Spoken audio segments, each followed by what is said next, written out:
Hello, and thanks for tuning in. Today's discussion will be about unconventional principles around inclusive leadership. Inclusive leadership is a huge topic for organizations that are looking to integrate diversity, equity, inclusion, belonging all throughout their organization, especially around talent management process. These principles that I'm going to bring up for you today is going to make it easier for you to really embody inclusive leadership in your day-to-day interactions with talents of marginalized backgrounds. So stay tuned if that is something that you want to find out more of. The first principle I want to dive into is it's the small actions that count the most. The example I want to be giving you is in personal relationships.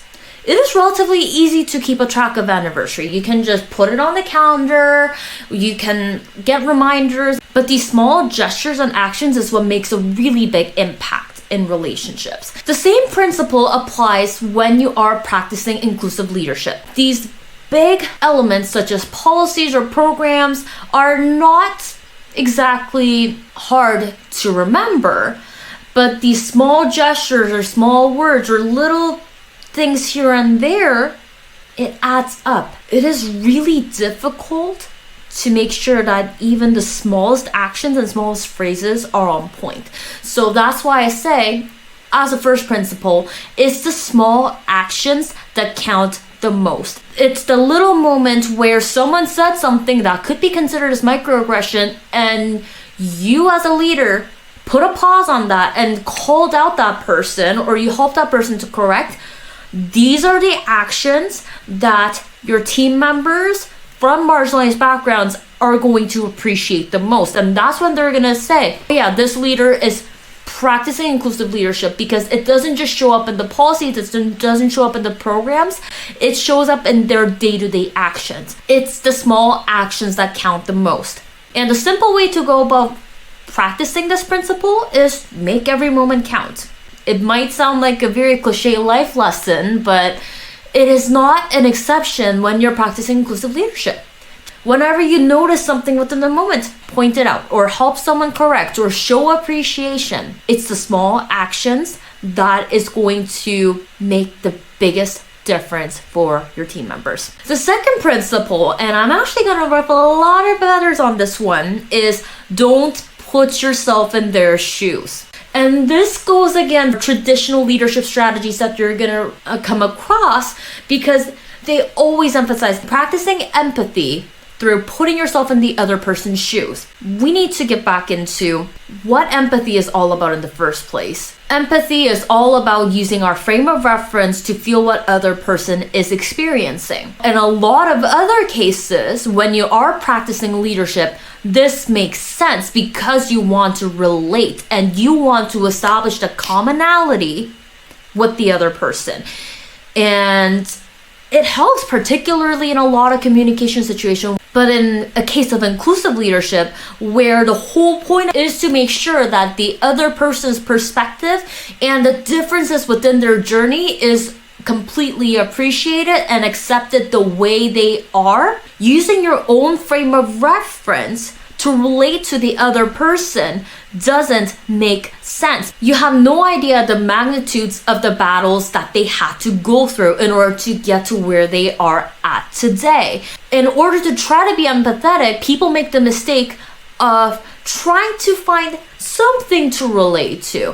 For example, someone from the marginalized backgrounds talked about how they felt like this token minority in the workplace, and in attempts to practice inclusive leadership and to practice empathy, they say something in lines of, I remember that time where I was 3 years old and people forgot to give me this thing. By attempting to relate to that person through their sentiment, when you haven't gone through the same battles as the other person, you're invalidating their experience. You are invalidating the battles and their perspective. So that's why I say, don't put yourself in their shoes. Let go of the need to give advice or have the perfect words, because unless you have been in their situation and exact situation, you have fought exact battles, you won't be able to. In the case of inclusive leadership where it is all about bringing on different perspectives and embracing and accepting them, the best thing for you to do is just give that person a place to be whoever they need to be, and you embracing them, even if you feel that you cannot relate. So don't put yourself in their shoes and ask them, what can I do to support you? And let them tell you, and whatever they tell you as a response, that is gonna be the best way to go for that person.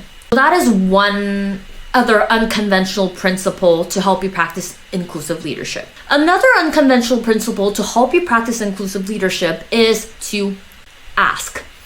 This relates to the other point that I have made around do not put yourself in their shoes, but this is a little bit more geared for your own perspective. As a leader, you're always under the constant pressure to know everything. There is the pressure to always have the right answers, right words at all times. So this is actually going to sound very terrifying to say you need to ask the people for the right answer. It goes against everything.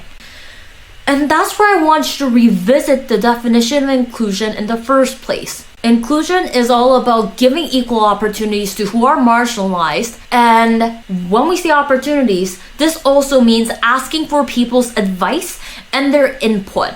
By saying, look, I don't have the right answers, but I know you do, so what do you think is the right answer? Asking is a terrific way to include them in this dialogue, while at the same time, you are mitigating possibilities of any biases, or mitigating a possibility where you're putting yourself in your own frame and trying to decide for the other person how they should be feeling or how they should be reacting. That totally goes against inclusive leadership and inclusion as a whole. It is going to be uncomfortable. Just acknowledge it and choose to ask. And it is okay for you to not have answers 100% of the time. Another unconventional principle I want to get into is being the example you want to be. Saying is one thing, but actually practicing the values that you want the team members to follow is a completely different thing. And that is what differentiates a good leader to a great leader. So for example, if you want the team to catch on to their own biases, you have to do it first. Inclusive leadership can be uncomfortable if you're not used to practicing that on a day-to-day basis, but you have to do it first. Everyone else is going to follow. You want the team to get in a habit of acknowledging good work or showing gratitude, or you want the team to feel safe talking about the problems that they might be experiencing. You do it first. If you're looking to create a culture where team members feel safe admitting their mistakes and fixing it and so forth, you should do it first. Again, it is very uncomfortable, but be the example of how you want things to be. So to summarize, some of the unconventional principles to help you practice inclusive leadership is focus on these small actions because they are what counts the most. Do not put yourself in their shoes. Let go of the pressure to know everything. Be the example based on how you want things to be. Those are the principles I wanted to mention throughout this discussion today. And if this is the area that you need help with, just visit millennialsatwork.com and get in touch with us, and let's figure out inclusive leadership style that works for you and your organization. Once again, thank you so much for tuning in, and I will chat with you next time. Bye-bye.